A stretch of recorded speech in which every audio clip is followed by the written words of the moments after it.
¿Y Alberto? ¿No está Alberto? No Es la hora, sé, hora de almuerzo de estar haciendo dormir a los niños. no sé. ¿Y Patricia? Y Patricia debe estar defendiendo a los niños. Defendiendo a los niños. Uno lo está haciendo dormir y otro está defendiendo.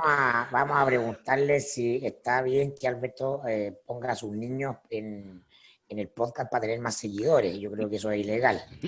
No, yo creo que eso no lo vamos a preguntar. Ahí ¿Por qué está, no? sin los niños. ¿Cómo estás, Alberto? Estamos grabando. Sí, así vi, que ya están. Estamos en la locura.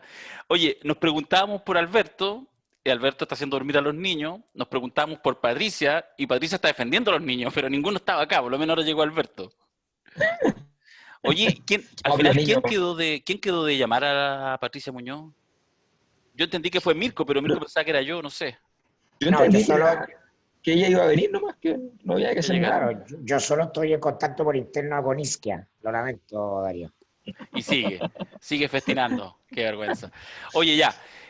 Yo espero que en cualquier minuto llegue Patricia, que no nos deje pagando. Sería muy feo, la anunciamos y todo. No, no lo creo, no lo creo, no lo creo posible. No, O No, sea, no, pero tenemos, todavía estamos a tiempo, no estamos en la hora. no estamos Seamos en la hora. correctos. Sí, sí, Estamos sí. en la hora.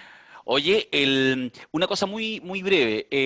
Bueno, van súper bien, les quería contar, porque no hemos hablado antes, que están atómicas las inscripciones. Estamos ya casi llegando al cupo total que nos Es que las permite Zoom. inscripciones es lo de menos. Lo más sorprendente es que no solo las inscripciones van bien, sino que la tesis central va muy bien. Sí, Cada día que pasa es como que fue Claro, así como, oye, pero después de ¿alcanzaremos a la, llegar al seminario? sí. claro, llegará Piñera al Nos seminario. quedó largo el título. Es Piñera pasa a Piñera va a Julio. pasar, claro. Piñera Sí, pasa a Julio César, sí, que también pasa. está O sea, trending topic permanentemente. Sí, es verdad. tenemos, o sea, hay que pensar que además, no es por nada, pero el martes es el aniversario de la toma de la Bastilla. 14 de julio. Tenéis razón. Sí. Oye, Ah, yo quiero preguntarle muy brevemente a Mirko, en realidad. Tú vas a abrir los fuegos el día jueves. Tu presentación es la que yo abro abre el los fuegos. seminario. Sí, señor. ¿Cómo vais con eso? Estaba trabajando intensamente. Mi tesis la he puesto acá y la voy a desarrollar justamente en esa instancia, ¿no? Es que la presidencia de Chile es una institución y las personas que ocupan el cargo tienen que tener conciencia de lo que implica esa institución y claramente ni Bachelet ni Piñera han tenido el ancho para llenar eso y particularmente Piñera por una serie de razones, ¿no? Ahora en este minuto estuve reporteando todos estos temas, ¿no? Vamos a hacer un recorrido histórico con un ex ministro de la dictadura que me contó que él fue mandatado por Renovación Nacional al año 90 para negociar la ley de TVN y del Consejo Nacional de Televisión. Mm. Entonces él puso una sola condición, dijo, bueno, yo lo hago, pero lo tengo que hacer a nombre de REN y la UDI. Entonces Jaime Guzmán lo llamó y le dijo, perfecto, yo te doy todo el piso para que tú negocies esto hasta que se meta Sebastián Piñera. Porque en el minuto en que se meta Sebastián Piñera en la negociación, yo te quito el piso. Y es exactamente lo que ocurrió. ¿En serio? ¿Ah? Claro. Esto es una anécdota que no tiene que ver con si nos cae bien o mal Sebastián Piñera, sino que con Jaime Guzmán, quien diseñó la Constitución y quien diseñó las reglas, ¿no? Y los requisitos de la presidencia de la República. Tenía plena conciencia de que Piñera ya entonces, tal como se lo dijo a este ministro que yo entrevisté, es un sujeto peligroso. Peligroso en función del interés de la derecha y del interés de la derecha en el sistema institucional. Ojo, y eso es lo interesante, si ustedes ven las declaraciones hoy día de desafección de los empresarios respecto del gobierno, ¿no? Que en el fondo es respecto al presidente, algo está pasando ahí. Está buena, Sí, no, está está buena. buena, está buena porque además abre muchos flancos, incluso hay un flanco espiritual. O sea, podríamos decir que si le tuviera que dedicar un tema Jaime Guzmán a Sebastián Piñera sería Déjate caer nomás. O sea, Jaime Guzmán, Alberto Jaime Guzmán diseñó esta ópera. obvio, Por lo tanto, obvio, más allá de que uno sea obvio, religioso o no, claro, hay un espíritu de las cosas en esto. Y por lo exactamente. tanto, él entendía muy bien quiénes podían tener papel en la ópera y quiénes no. Oye, Mm. y tu informante por los cargos que conlleva. Lo ¿ya? voy a revelar en el seminario. Sí, Sí, po. Pero, Yo pero es intuyo. muy interesante. Anécdotas, sí. junto a Él, otras anécdotas muy interesantes. él baila cueca todas las semanas, bueno, cuando se podía, hasta hace muy poco. Por Así cierto, Las cosas que dicen, que están bien enterados estos cabros. Ya, última. no, pero es informa, que informa, ese fue, tú sabes que ese fue el ministro, bueno, fue el ministro más joven de Pinochet. Déjalo ahí, ¿Ya? déjalo ahí. Y alguien que yo conozco muy bien no le tocó porque le tocó a él. Un niño, un niño prodigio. Un le niño tocó a prodigio. él en vez de a la Woody. Y lo que habla Claro, muy bien, lo que habla muy bien. exacto. Este lunes, este es el programa 49. El siguiente es el 50. Y vamos a tirar la casa por la ventana, vamos a estar toda la semana de fiesta. Así que solo Bodas de digo, oro. sí, po, que el día lunes, los que quieran participar, mandar saludos, preguntas, comentarios, bendiciones para el mundo evangélico, que me quiere mucho después del comentario que hice en el podcast pasado, me han llegado muchos mensajes de cariño del mundo evangélico de izquierda. Y quiero rectificar, quiero decir, no es posible ser de izquierda y ser evangélico. Es una Ahora, contradicción casi biológica, compañeros. ahora lo único interesante de este seminario es que la gente izquierda da lo mismo. Este seminario es para gente de derecha. De hecho, estoy leyendo este libro, Piñera, Historia de un Ascenso, justamente preparando datitos para el seminario, ¿no? Descrito por Loreto Daza y Bernardita del Sí. Solar. La Loreto Daza, hija del ex embajador de Chile en la OEA, en el tiempo de la dictadura militar, Pedro Daza. Oye, Así que estamos con el insight del mundo que importa. me acabo de acordar que hay que enviarle el enlace Zoom, lo acabo de hacer, el enlace a Pati, se me había olvidado, eso lo acabo de hacer. Perdón, así que llega en cualquier instante. Ya, último comentario y la Y esperamos a Pati. Alberto nos va a contar su ponencia, su tesis No, central, no, ya, No, sí, yo puedo contar un poquito, ese no es pero problema. espérate, pero déjame terminar. Quiero decir que el día lunes pueden escribirnos a través del Twitter para mandar mensajes, saludos con el siguiente hashtag, La Cosa Nostra 50. Hashtag La Cosa Nostra 50 y el día lunes cuando grabemos el podcast número 50 vamos a comentar sus saludos y sus cosas. Dale, Alberto, tenés 30 segundos. No, básicamente yo he estado trabajando en ordenar el material largo de varias investigaciones desde el año 2000 en adelante, donde el nombre Sebastián Piñera aparecía, y entonces lo que uno hace cuando aparece un nombre, si está suficientemente metido y construye algún elemento semiológico y sociosemiológico importante, lo configura, lo arma. Entonces tengo esa armazón de lo que significa Sebastián Piñera. Mucho de ese armazón tiene que ver con esta tensión, con su tensión con Michelle Bachelet en términos simbólicos. O sea, ellos no peleaban directamente, pero simbólicamente están en partes distintas del panteón, y por tanto hay un conflicto, una tensión, hay una fricción permanente. Entonces tengo harto material de eso. Entonces la pregunta que uno se hace cuando vea qué significa Piñera para Chile, para los chilenos, es, bueno, ¿cómo llegó alguien con esta impronta a donde llegó? Lo primero. ¿Cómo logró navegar las aguas también del empresariado con su forma de ser, con su forma de comportarse?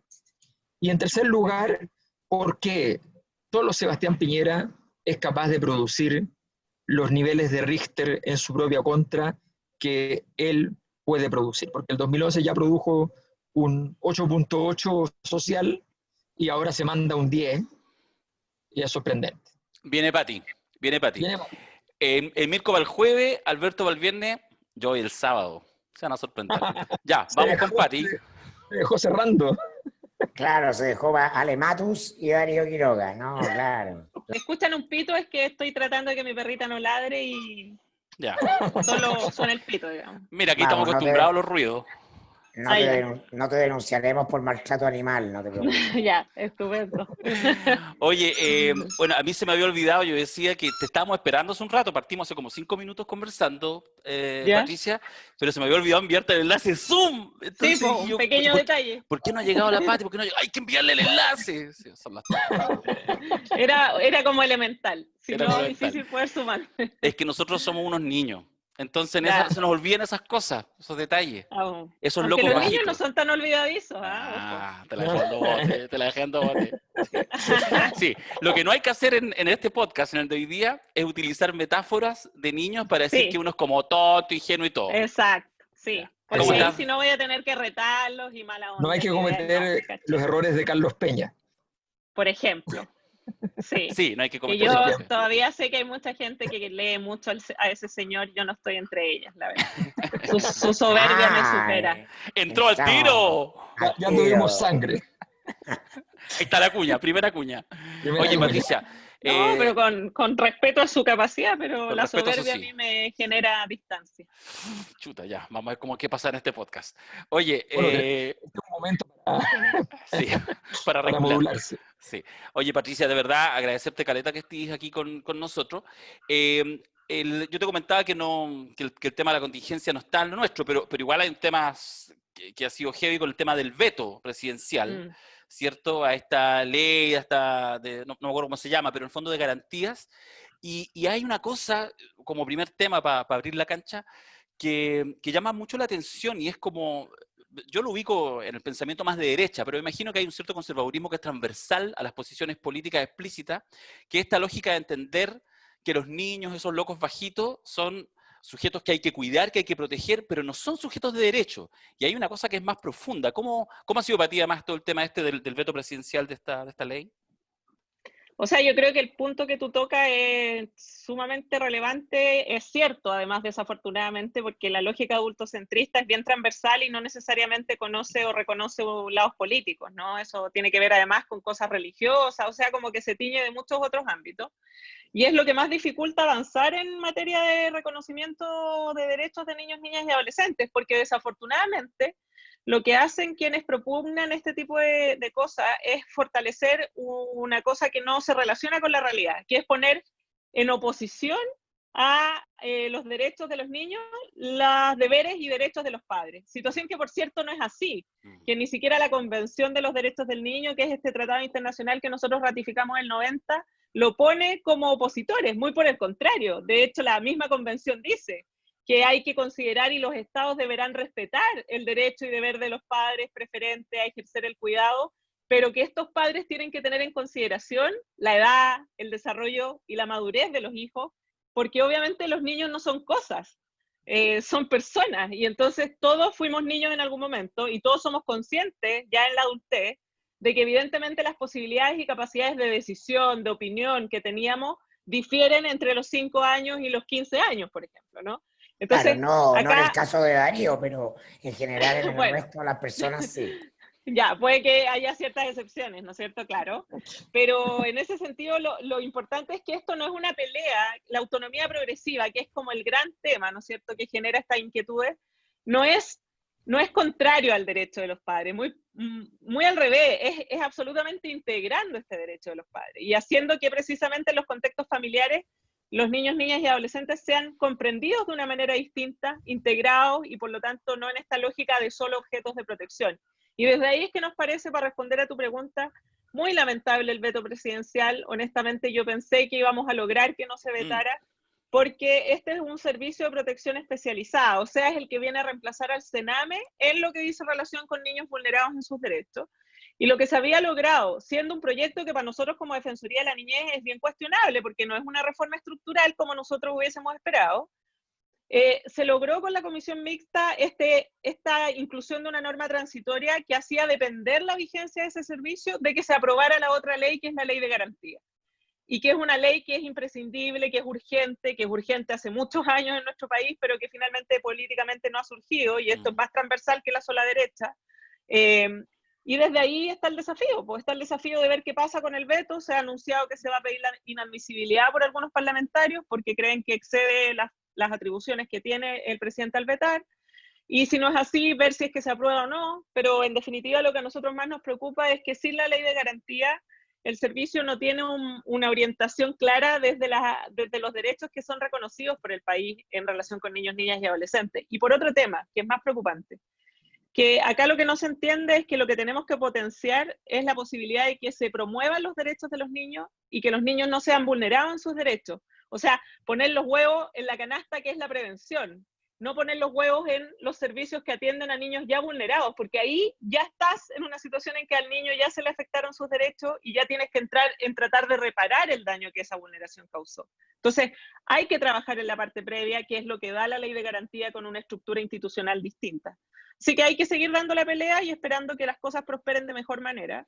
Lo que sí para mí es sorprendente que un país que ratificó la convención hace 30 años, que además fue investigado por el Comité de los Derechos del Niño, donde en 2018, ustedes saben, se hizo un informe súper lapidario que dice que Chile ha violado grave y sistemáticamente los derechos humanos de niños, niñas y adolescentes bajo cuidado del Estado por más de 30 años, siga con este ritmo que claramente no corresponde al sentido de urgencia que las vidas de esos niños tienen. Así que... Oye Pati, estamos habitando un tiempo donde la forma es el fondo, y hay algo como llamativo de tu rol público, que ocupa un cargo institucional, formal dentro del aparato del Estado.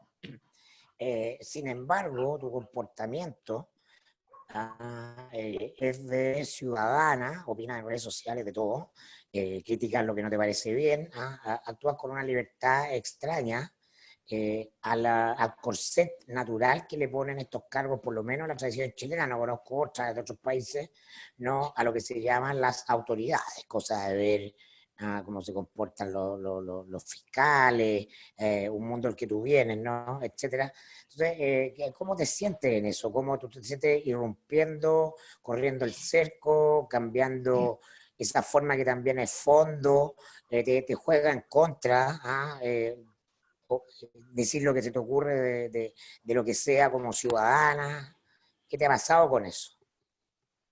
Sí, yo creo que se producen ciertas confusiones en lo que tiene que ver con el ejercicio del cargo y con mis derechos como ciudadana efectivamente independiente del ejercicio del cargo, ¿no? Esta es una institución que es autónoma y eso obviamente permite y más bien exige, desde mi perspectiva, que quien la lidere tenga la capacidad de enfrentar aquellas cosas que no van en beneficio directo de los derechos humanos de niños, niñas y adolescentes, independiente de dónde provengan, ¿no? Independiente de quién sea el que las esté propiciando, sea el Ejecutivo, el Parlamento, el Poder Judicial, la Fiscalía, da lo mismo. Y desde ahí nosotros tenemos, o yo particularmente tengo esa convicción de que no solo es mi obligación, sino que es mi responsabilidad ética denunciar aquello que va en contra de los derechos de los niños. Y ese ejercicio institucional a mí me parece que es necesario y que además es coherente con la transparencia que la ciudadanía necesita del rol y del ejercicio de las autoridades, algo que desafortunadamente no se ve con mucha habitualidad. Y que yo creo que por eso también se potencian espacios de reconocimiento para quienes tenemos la capacidad de tener una convicción distinta en el ejercicio de un rol de autoridad como en la institución que yo dirijo. Y por otro lado está el tema de aquellas opiniones que emito en cosas distintas de lo que es propiamente mi cargo y que tiene que ver con convicciones, evidentemente, como ciudadana de este país, que desde su perspectiva ve como muchas veces precisamente el actuar institucional o el actuar de ciertas autoridades lo que hace es mellar y dificultar mucho que la gente tenga confianza en una estructura de sistema y en definitiva eso nos tenga en las condiciones que nos tiene hoy día, donde la credibilidad y donde la lógica institucional está sufriendo ciertamente de perjuicios que son contraproducentes para el desarrollo del país.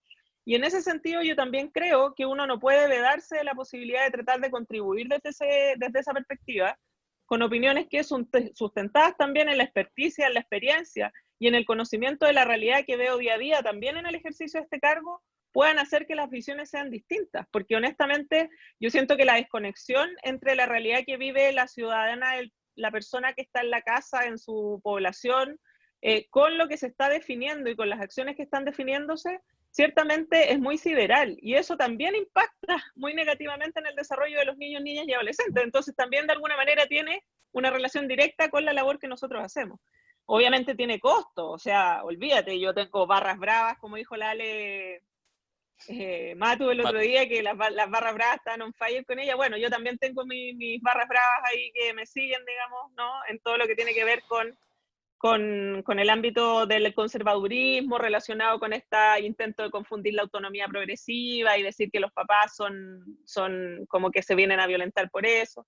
Pero yo creo que es parte de lo que toca y lo asumo con eso. Uno al final lo pasa mal porque tus papás o tus hermanos dicen, oye, qué onda, tanta mala onda, pero yo ya como que estoy como desbloqueada, ¿cachai? Como que en verdad me nutro mucho más de la buena energía y de la gente que trata de que las cosas avancen. Te resbala como Pepe Out. No, pues sí, uno igual es humano, pues. O, bueno, no sé si Pepe Out lo sea, yo lo soy, entonces... ¡Segunda cuña! Ya, dos muertos, no, ya, dos no, muertos. pero es para hacer la respuesta, digamos, pero uno igual lo pasa mal, ¿cachai? O sea, que te atribuya... De hecho, ponte tú el otro día, o hace un tiempo atrás, a razón de que inventaron que yo había participado en el Sename y en las torturas y no sé qué, ahí como que fue bien violento, ¿cachai? Porque Lo también yo soy siguen, abogada de lo siguen profesión. poniendo lo siguen Ah, ya, diciéndolo todos los días. ya, En claro. el Twitter que pusimos avisando que venía de la Cosa Nostra, miles de Ah, ya, felicitaciones, miles, pero siempre hay 10, 15 bots claro. heavy. Impresionante. Exacto. Bueno, y además tienen lucas para tener bots, Sí. entonces uno ahí no puede luchar contra eso, pues, ¿cachai? Y eso fue un poco más duro en el sentido de que yo también soy, lo que les decía, soy abogada de profesión, entonces mi intención inmediata fue querellarme, ¿cachai? Y decir, oye, no, esto me están imputando un delito, eso es un delito en Chile, imputar delitos que no existen. Y después, en realidad, conversando con mis papás, mi amiga, el fondo fue como, ya, no, ¿cachai? No vale la pena en el fondo. Es como, es parte de lo que toca, bueno, veremos. Obviamente todo tiene un límite, pero en ese momento fue como más duro, ¿cachai? Tiene costos, pero yo estoy dispuesta a pagarlos porque me parece que lo que hago lo vale. Oye, Pati, son así a primera vista, tú tienes una imagen mucho más completa de la problemática, pero a primera vista, que yo recuerde, ya sumamos 10 años en que ha sido un tema la necesaria reforma del sistema de salud, del sistema de infancia en Chile. Eso está claro porque el 2009 ya Sebastián Piñera planteó en su campaña una reestructuración total, que no la hizo. Luego, para el 2014, Michelle Bachelet funda el Consejo Nacional de la Infancia con miras a una reforma importante, estructural. Se aprobaron un par de leyes, pero no se hizo una reforma estructural. Luego Sebastián Piñera vuelve a prometer exactamente más con las mismas palabras, con el mismo texto, lo mismo para la siguiente elección. Gana, no ha ocurrido, ¿ya? Vienen estas reformas que se están haciendo que, como tú señalas, no son estructurales. La pregunta para mí es súper simple para hacérsela a alguien que entiende mucho más del tema, y es, ¿por qué crees tú que algo que no significa, porque seamos súper claros, esto no significa un horror en términos de plata, ¿ya? Porque estamos hablando de una cantidad de personas acotadas, no es una ley de gratuidad en la educación, no es el ingreso básico universal, ¿ya? Son leyes acotadas en términos de operación. Eh, ¿Qué es lo que obstaculiza hacer una reforma estructural en un tema como este, donde, según yo alguna vez me enteré, me decían, el único tema donde las autoridades chilenas no quieren ir a las reuniones internacionales es infancia, porque lo pasan muy mal, les dicen de todo, no pueden creer que Chile, con los estándares que tienen todas las otras dimensiones, tenga estas condiciones, por tanto, es espantoso. ¿Por qué, sin embargo, no hemos sido capaces de hacer esto? ¿Qué es lo que pasa? Mira, yo creo que son varias cosas. Por una parte, tiene que ver con la visión que se ha construido del rol del Estado en relación con este tema, me parece. O sea, cuando el Estado asume que la protección de los niños vulnerados en sus derechos, desde su perspectiva, la debe delegar a privados en un porcentaje superior al 98%, es porque ya toma una posición respecto de su rol. Y en esa toma de posición respecto de su rol, lo que ha hecho es equivocarse en varias cosas. Primero, en creer que por el hecho de delegar la función puede delegar responsabilidad, porque eso no es así, porque la responsabilidad de la protección sigue siendo privativa del Estado de Chile. Da lo mismo quien gobierne, el Estado de Chile. Obvio. ¿Ya? Y luego, porque no ha sido capaz de poner e imponer exigencias a esos privados que sean técnicamente suficientes para que el servicio funcione de manera adecuada, poniendo en el centro los derechos humanos de quienes son destinatarios de su función. Y lo que ha hecho entonces es precarizar de manera manifiesta y permanente la situación de niños, niñas y adolescentes. Y esto tiene una explicación que está asociada también al tema financiero. Y tú lo dices muy bien, esto no es una ley como implementar hospitales en todo el país o algo que se relacione con vivienda en todo el país, pero es una ley que ha sido concebida desde un rol en que el Estado ha entendido que tiene una función subsidiaria y que, como el comité dice muy bien, esa concepción de subsidiariedad ni siquiera ha sido entendida bien, sino que ha sido entendida desde una perspectiva de asistencialismo y caridad.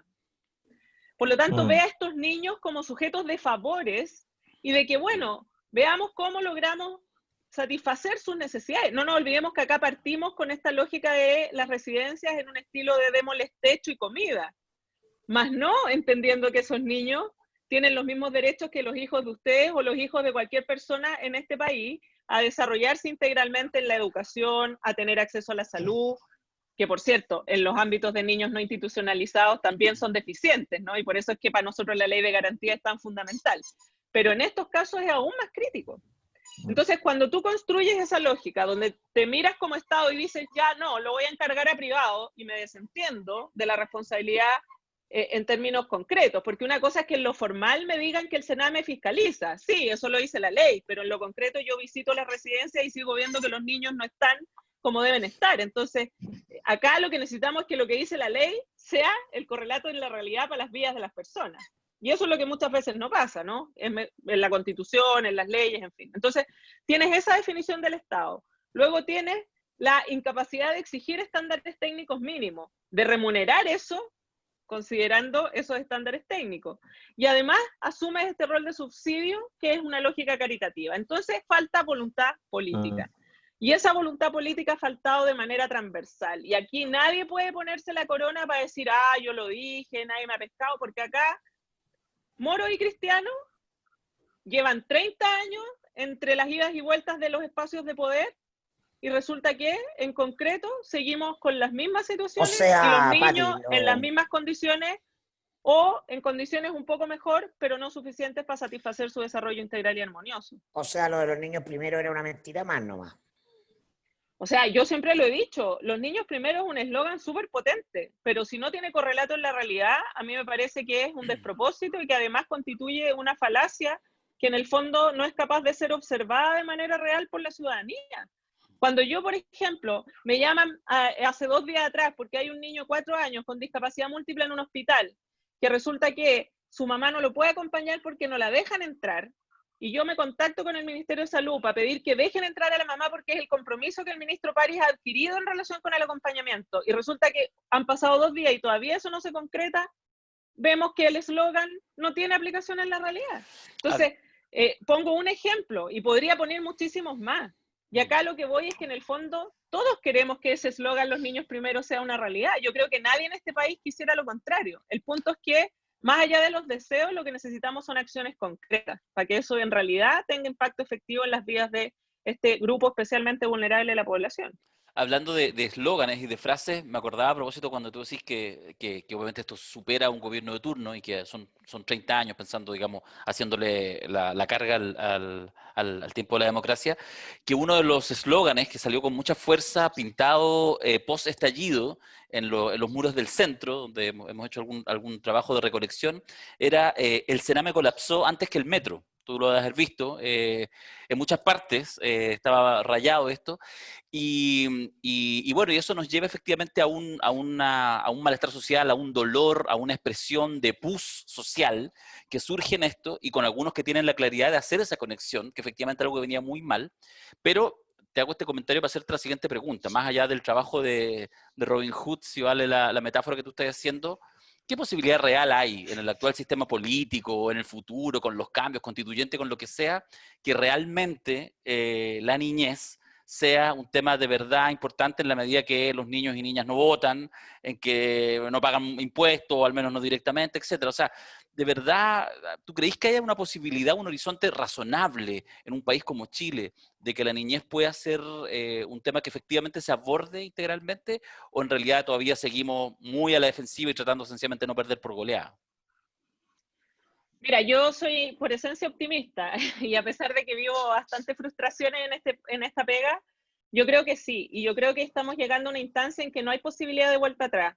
Que va a costar y cuesta mucho es una realidad, pero me parece que ya se ha corrido de alguna manera el cerco. Yo creo que a nosotros como Defensoría de la Niñez, nosotros somos una institución que lleva solo 2 años, y de alguna manera hemos logrado, probablemente y sin duda, sobre todo para mí que soy súper orientada a la tarea, me voy a ir cuando cumpla mis 5 años con mucha sensación de no haber logrado todo lo que quería lograr. pero sí creo que hemos logrado que el tema sea tema.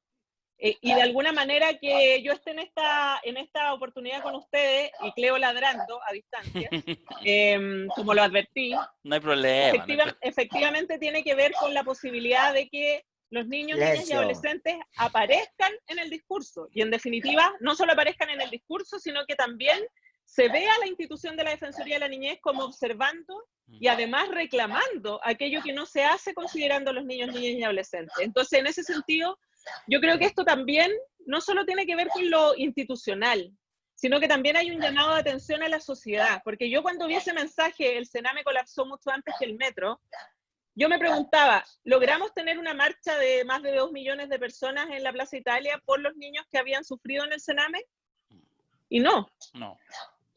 A pesar de que hay mucha gente que se ha movilizado por este tema, con eso hago el énfasis para que no se sientan menospreciados, pero lo que quiero decir es que también pasa con los niños más vulnerados, que no son vistos como una realidad para la mayoría de la gente, porque es como, no es mi hijo no tiene posibilidad de llegar a esa situación. Y eso también se asocia a otro cuestionamiento muy profundo con el sistema que tiene que ver con cómo se institucionaliza finalmente la pobreza. Y la pobreza no puede ser sinónimo de que esos papás no quieren ni protegen a sus hijos, porque el que tú no tengas condiciones, en circunstancias que un Estado te tiene que entregar condiciones y herramientas para que tú puedas criar bien a tus hijos que tienen derecho a una alimentación, derecho a crecer sano, no puede ser un sinónimo de que te lo quiten y lo lleven a una residencia, porque les pongo solo un ejemplo. Si hablamos de maltrato en niños, el maltrato es transversal, también ocurre en familias de muchos recursos, pero ahí el Estado no se mete a quitarle a los niños y a meterlos en residencia, porque probablemente esas familias que quizás cometen esos hechos de maltrato tienen un equipo de abogados detrás que va a hacer todo lo que esté a su alcance para que eso no ocurra, y porque por tanto ahí no se ve como primera alternativa o como casi inmediata alternativa el tomar al niño y meterlo en una residencia. Entonces también esto tiene que ver con cómo nos relacionamos y cómo entendemos desde nuestro rol social, más allá de la institucionalidad y más allá del rol del Estado, la responsabilidad que tenemos también en relación con estos temas y en que estos temas sean prioridad. Oye, pero Pati, sí, yo creo que no hay vuelta atrás. Ya. ¿A ti te gusta El Padrino? La película. Sí. Acepto. Es la película inspiradora. Me puse mi anillo para que sea mi anillo de padrino. Pero muy bien. De hecho, el otro día iban a hacer un video porque estamos de aniversario y el recepcionista, el Franco, iba a poner la música del Padrino para mi discurso.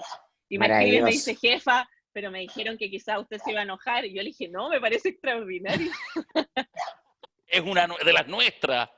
Oye, ojo, que yo vi El Padrino hace solo 8 años atrás. Ya, ¿En serio? O sea, había gente que me decía, ¿qué? ¿Cómo no has visto El Padrino? Es como no ver Star Wars. Y todo así como como que te tratan de que eres un extraterrestre. Y trabajando en la fiscalía, además. En efecto. Claro. Oye, esto porque entonces te hago la pregunta de rigor en este podcast.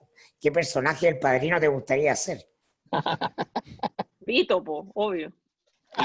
Listo, eso es. Claro. Estábamos esperando a alguien que respondiera a eso, así, claro. A eso se resume todo. Te tengo una propuesta que no podrás resistir.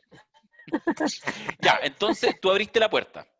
Porque justamente en esa lógica, ¿cierto? Como los liderazgos, mira, yo me voy a ir de una tesis chica que Mirko me la va a ningunear. Porque es cierto que lo que te quiero comentar tiene envuelto un queque, lo reconozco, ¿y qué? ¿Ya? Oye, mira, me ofrecen queques, no llega ni uno. Tengo que hacérmelo yo. Vamos a hacernos cargo de eso. Vamos a hacernos cargo, inmediatamente. Vamos a hacernos cargo. Un queque en forma de botella. Oye, lo que pasa es que, mira, tú mencionabas recién a la Alematu, y, o sea, yo creo que lo que voy a decir es cero novedoso. Hay 3 mujeres que de alguna manera en los últimos meses, un par de años, que son mujeres todas con trayectoria, pero que de alguna manera hay como una triada de algo, digo yo, y esa es la pregunta, como lo sientes en primera persona, nuevo que está surgiendo, que es, yo diría, la Alematus, la Isquia Siches y tú. Como 3 liderazgos, ojo, en cargos súper callampa, ¿ya? Con un poder de mierda, no tienen presupuesto. Nunca me habían dicho eso tan directamente. No, pero lo han pensado, pero todos lo han pensado. Entonces, pero y desde ahí, O sea, tú desde la Defensoría de la Niñez, que es un cargo que no tenía ni una importancia cuando a alguien se le ocurrió crearlo. Debe haber muchos senadores que votaron por ti en esa votación que están arrepentidos, pero hasta a morir de haber hecho esto, de haber hecho este daño a la patria, a la institución republicana. La Isquia Siche, un cargo gremial, que no le importa a nadie más allá del gremio. Y la Ale Matus con un celular en Nueva York. O sea, y sin embargo, logran construir un poder alternativo que ni es, desde mi perspectiva, el poder de la mujer, es decir, ese mover de lo femenino, de lo distinto, lo sensible, como de alguna manera se trataba de catalogar cuando de repente aparecía, ni entonces somos las mujeres de pelo en pecho que hacemos este poder masculino y somos mejores hombres que los hombres. Es una cosa nueva que efectivamente mujeres muy empoderadas, muy capacitadas y que son capaces, tú decías, de correr del cerco y de impugnar muy fuertemente. ¿Qué te pasa a ti con eso que seguro que lo sientes y que lo recibes permanentemente con una mirada de liderazgos de nuevo tipo? ¿Lo ves así? ¿Lo sientes así? ¿Qué te pasa con eso? Bueno, no sé si debiera esperar el cuestionamiento de Mirko antes de responder, pero voy a lanzarme Dale, igual. dale. Bueno, primero me halaga mucho a mí esa triada con Presidenta Siches y con Ale Matu, porque mira, la verdad es que son mujeres que yo admiro y profesionales que yo admiro mucho. Y a mí me produce una sensación, es como una sensación extraña. ¿En qué sentido? En que yo creo que efectivamente se pueden hacer o se puede ejercer el liderazgo de una manera distinta. Y yo creo que la ciudadanía también necesita y está deseosa de tener liderazgos distintos, que tengan una conciencia más cercana a la realidad y a las vivencias que cualquier persona en este país tiene a diario. Y yo creo que de alguna forma eso se transmite en nosotras tres, que por nuestras realidades probablemente, o al menos hablo por mí, por algo que conozco de la Isquia, por los historiales de vida también tenemos esa cercanía, ¿cachai? El hecho de no pertenecer a la élite, que con esto yo no quiero cuestionar que la élite pueda liderar, me parece que está bien, pero me parece que se ha producido una desconexión muchas veces que daña y que ha dañado la relación que permite mantener la solidez de una estructura como el país que nosotros vivimos, ¿cachai? Entonces, a mí me halaga mucho, me parece muy importante, me parece también que es motivo de orgullo para mí que haya gente que valore la forma en la que yo ejerzo mi trabajo. Yo estoy plenamente de acuerdo contigo con que debe haber muchos arrepentidos y también estoy consciente de que yo creo que cuando crearon la Defensoría de la Niñez, y de hecho yo siempre lo hablo con la Dirección de Presupuesto, porque nosotros tenemos un montón de funciones y hemos pedido que se nos dé el presupuesto para poder hacer bien todas nuestras funciones. Yo soy un poco exigente desde el punto de vista del rol y del cumplimiento de la labor pública, que me parece que es imprescindible hacerla bien. Entonces, cuando me responden, me dicen, sí, lo que pasa es que cuando se creó la Defensoría no se pensó. Entonces yo les respondo, miren, puede que ustedes no hayan tenido a la vista crear una institución para que funcione, pero yo postulé este cargo convencida, y lo sigo estando, de que mi postulación tenía que ver con tratar de que las cosas cambien y no mantener el statu quo. Y por lo tanto voy a seguir pidiendo lo que necesito para que eso se produzca. Entonces, la convicción, yo creo, y la claridad de cuáles son tus objetivos y de cómo logras trazar eso y de cómo haces también un liderazgo convocante, donde no pretendes excluir a los demás, donde en el fondo tratas de que todas las visiones puedan ser incorporadas y donde tratas de relevar también por qué tú sostienes los argumentos que sostienen con fundamento, no con ataques personales, que es lo que usualmente se utiliza en ese ámbito. Yo creo que es algo que la gente valora y que desde ahí puede ser que se esté reconociendo desde este punto de vista en la lógica de un aporte y de una contribución a una mejor forma de vernos entre todos, de mirarnos, de reconocernos y de avanzar hacia adelante. Eso creo. No voy a ningunear la tesis de Darío, ¿eh? Eso es parte del juego de don Francisco Mandolino, pero es evidente que hay una irrupción de liderazgo femenino que tiene que ver con la ola feminista, ¿no? En el fondo, esta cuarta ola feminista también pone más los ojos sobre las mujeres o sobre los hombres que desarrollan energía femenina. Más inclusiva, yo siempre pongo el ejemplo de que el político mejor evaluado es Lavín, que Udi, y el peor evaluado es Jacqueline Van Rysselberghe, que es mujer. Y Lavín, siendo hombre, su discurso público tiene que ver con valores femeninos, incluir, no agredir, etc. Y la Jacqueline Van Rysselberghe es justamente un liderazgo masculino, ¿no? Ataca al otro, pone límites, va a la guerra, en fin.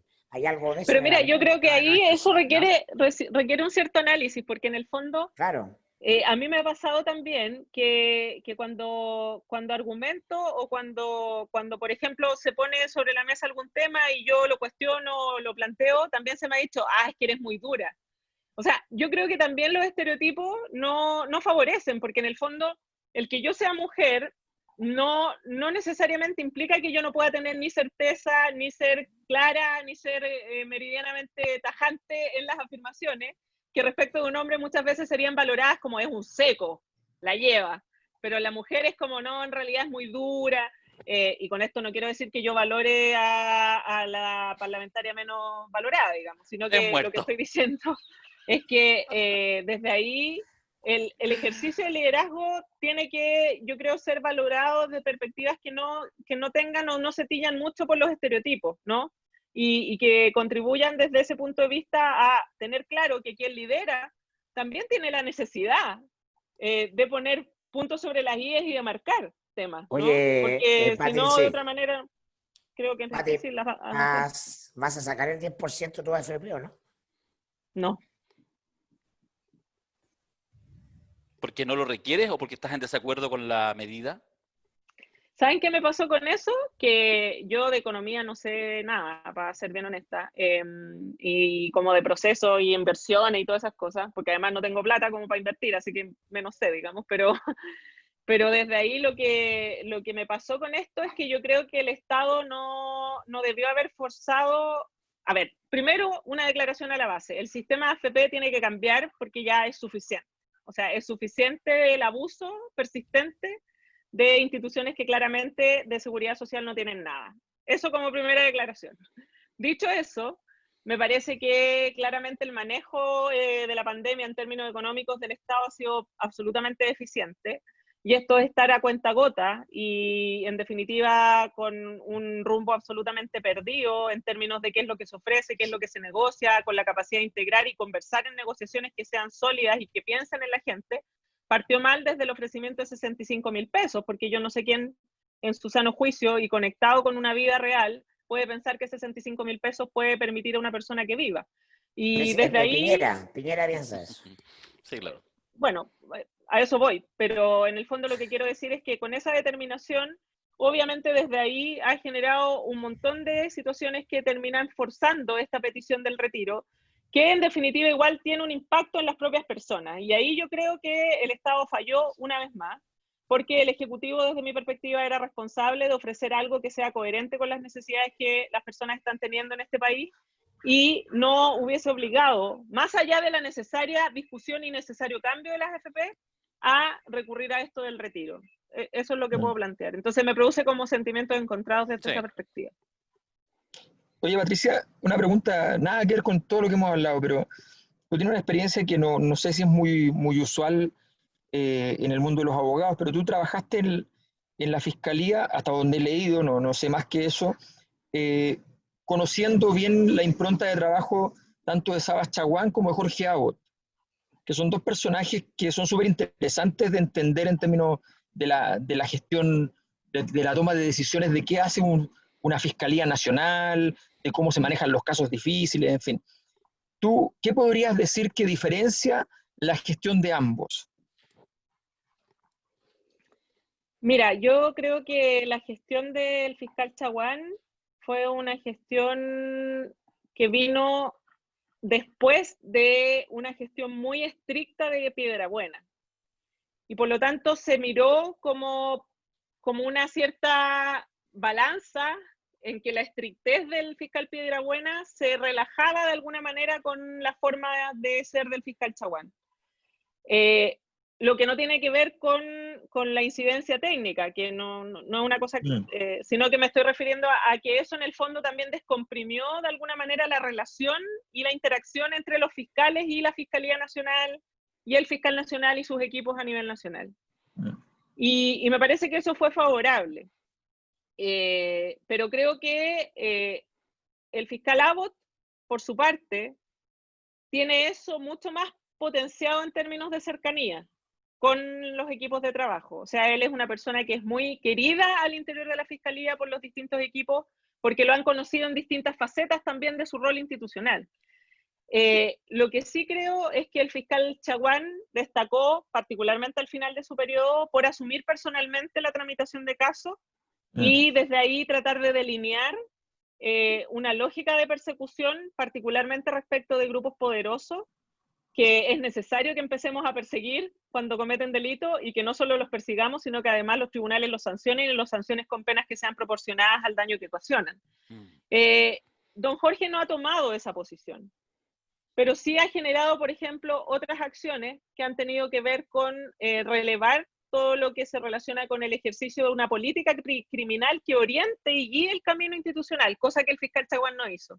Entonces, es difícil explicar en tan breve tiempo cosas que son bien profundas en términos de lo institucional.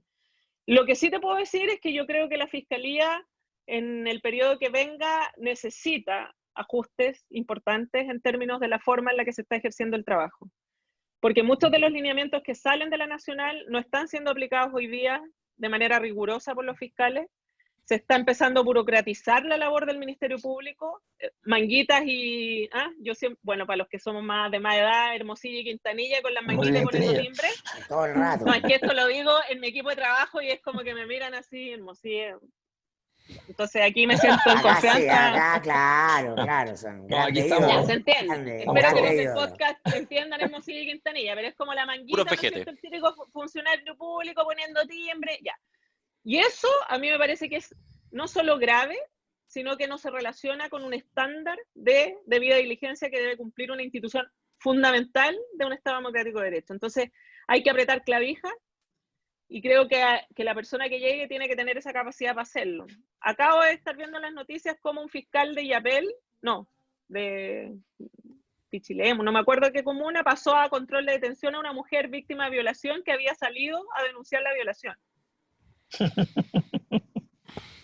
Y las explicaciones de la fiscalía son francamente inauditas. O sea, no, es que en realidad le dijo a Carabineros, ya, déjela detenida y la PDI tome la causa por la violación. Y la mantuvo en el calabozo en la noche, la pasó a control y la explicación de la fiscalía es no, pero en el control decidimos no seguir con la investigación. Claro, como el canazo, la noche en el calabozo se lo pegó la mujer, no se lo pegó el fiscal ni el asesor. Entonces, las acciones de los fiscales y de la fiscalía tienen consecuencias tremendamente relevantes en la vida de las personas, porque es la persecución penal, es la persecución del Estado encima de una persona. Entonces eso se tiene que ejercer con absoluta responsabilidad. Y ahí hay un desafío, yo creo que la institución tiene cosas importantes que modificar o ajustar en lo que venga. ¿Pati va a seguir en el servicio público? Pucha, me cuesta verme fuera del servicio público, pero sí, yo siempre he tenido esa intención, a mí me gusta, de hecho es lo único que he hecho, yo no he trabajado privadamente, yo desde que estoy en la universidad, yo empecé a trabajar mientras estaba en la U. Con razón, entonces claro, ahí sirviendo la teta del Estado, po. Sí, claro, todo, obvio. Sí, no trabajan. Por supuesto, no trabajan un peso, exacto, eso me dicen también. Sí, voy a tuitearlo al tiro. Yo he trabajado siempre en el servicio público y ¿sabes por qué? De hecho, una vez me acuerdo, estaba pasándolo muy mal con un fiscal regional que me tenía mala y me quería ir. Y resulta que me ofreció un amigo que se había ido a trabajar a un estudio de abogado. Me dijo, pero vente, ya, ¿y a qué se dedican? No sé, vemos causas de los supermercados, cosas. Y fue como es que no me imagino esta cuestión así como... Toma diablo, mi alma. No es tan así. No se trata de eso, se trata de también, yo siempre doy gracias de ser una afortunada de trabajar, siempre he podido trabajar en lo que amo.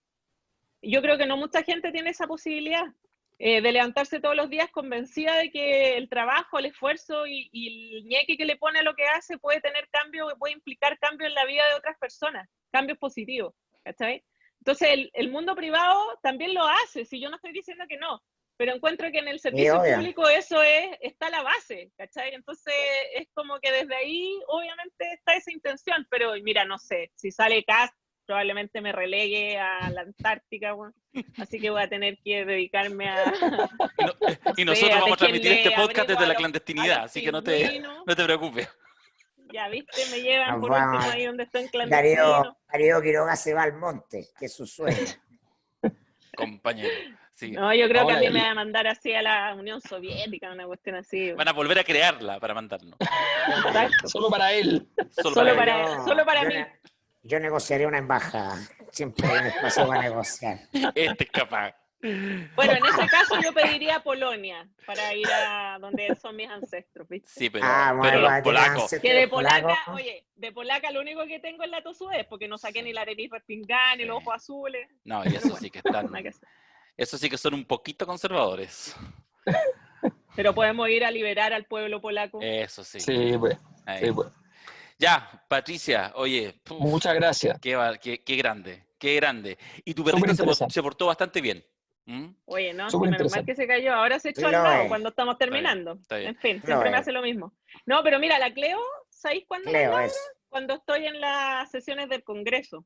¿Será por No, algo? claro, ¿Será está una cachando señal? todo. Les tiene miedo. Está Bueno, cachando todo. partimos este programa con 3 seres humanos más en la Tierra, pero cayó Carlos Peña, Pepe Out y Jacqueline, Oye, no, si no ametrallada ha por la caído, defensora de la niñez. no ha caído nadie. Los vamos- Sí, los tú vamos a dijiste poner que yo ahí. no tenía, tú definiste el poder como poder callampa. O sea, Sí, ni una posibilidad. Así Sí. que, pero es el mejor, es el mejor.